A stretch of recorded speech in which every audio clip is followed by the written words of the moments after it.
लोमड़ी और बिल्ली की कहानी। एक बिल्ली और लोमड़ी में अच्छी मित्रता थी। वे अक्सर एक साथ समय बिताया करते थे। साथ खाते, साथ खेलते और ढेर सारी बातें करते उनके दिन बड़े मजे से गुजर रहे थे। लोमड़ी खुद को बहुत चतुर समझती थी और जब भी चतुराई की बात चलती, वो बिल्ली को नीचा दिखाने का कोई मौका नहीं छोड़ती थी। बिल्ली को कभी कभी ये बात बुरी भी लगती थी, लेकिन मित्रता के कारण वह इन बातों को तूल नहीं दिया करती थी। एक दिन दोनों दोपहर के खाने के बाद एक पेड़ की छांव में आराम कर रहे थे। दोनों में बात चल पड़ी कि अगर अचानक कोई शिकारी जानवर उन पर हमला कर दे तो वे अपने बचाव के लिए क्या करेंगे। बिल्ली बोली, मुझे तो ऐसी परिस्थिति से बचने का केवल एक ही तरीका आता है, मैं तो वही करूंगी।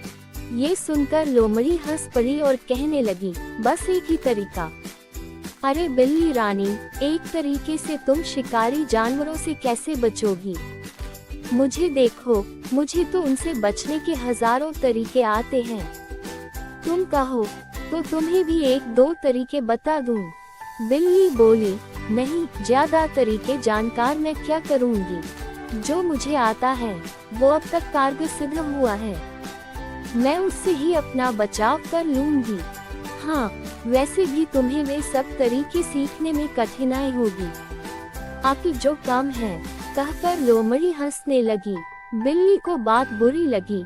वह बोली, जो भी हो, उसी तरीके से मैं अब तक बचते आ रही हूँ। भगवान ने चाहा तो आगे भी बचूंगी।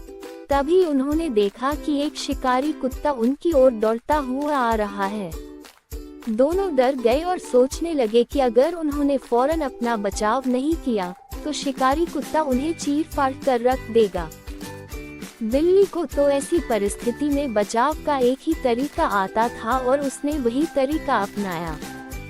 फौरन एक पेड़ पर चढ़ गई। हजारों तरीके जानने वाली लोमड़ी सोचती रही कि क्या करूं। शिकारी कुत्ता निकट पहुंच रहा था और लोमड़ी तय नहीं कर पा रही थी कि कौन सा तरीका आजमाए। इतने में शिकारी कुत्ता लोमड़ी के निकट पहुंच गया और उसकी बोटी बोटी नोच दी। सीख, एक कारगर तरीका उन सारे तरीकों से बेहतर है जो किस। चालाक लोमड़ी और मूर्ख कौवा की कहानी। एक लोमड़ी ने एक बार एक कौवे को अपनी चोंच में पनीर का एक टुकड़ा लेकर उड़ते हुए देखा और एक पेड़ की शाखा पर बैठ गया।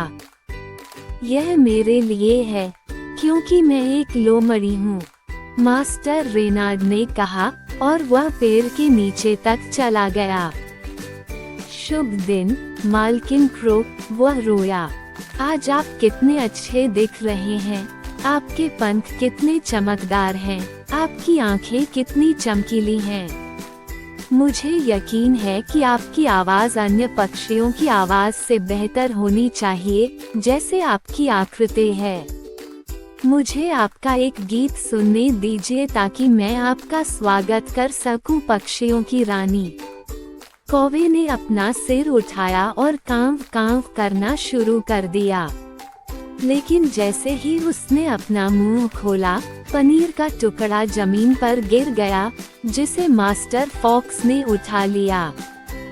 उन्होंने कहा, ऐसा ही होगा, मैं बस यही चाहता था। आपके पनीर के बदले में मैं आपको भविष्य के लिए एक सलाह दूंगा। चापलूस करने वालों पर भरोसा मत करो। कहानी अच्छी लगी हो तो वीडियो को लाइक, चैनल को सब्सक्राइब जरूर करें। धन्यवाद।